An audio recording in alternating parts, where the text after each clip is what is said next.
ଦାଦା କଣ କହୁଛ? ଏ ମେଘ ପବନ ଘଡରେ କୁଆଡେ ହେଇଗଲ? ମେଘ ଘଡଘଡିରେ କଣ କରିବା? ଆମର ତ ଚାଷୀ ଜୀବନ।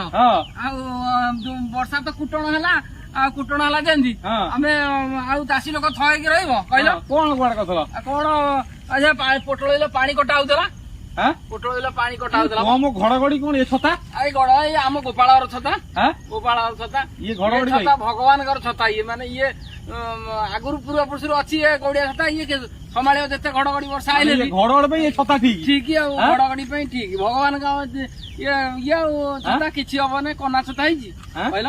ଘଡଘଡି ମାଇଲେ ଭାରି ଡେଞ୍ଜର, ମାନେ ଘଡଘଡି ପାଇଁ ଭାରି ଡେଞ୍ଜର, ଭାରି ଡେଞ୍ଜର।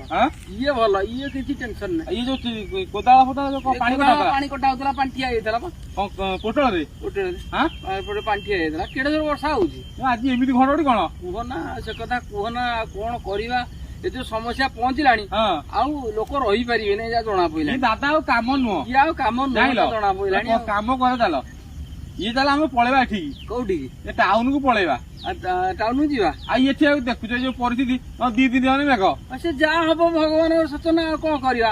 ସେଇ ରକ୍ଷା ହରି ମାରେ କିଏ ସେଇ ଯଦି ଚାହିଁବ ଯୋଉ ପଟେ ଦବ ନଉଛି ଦଉଛି, ଏମିତି ହଉଛି।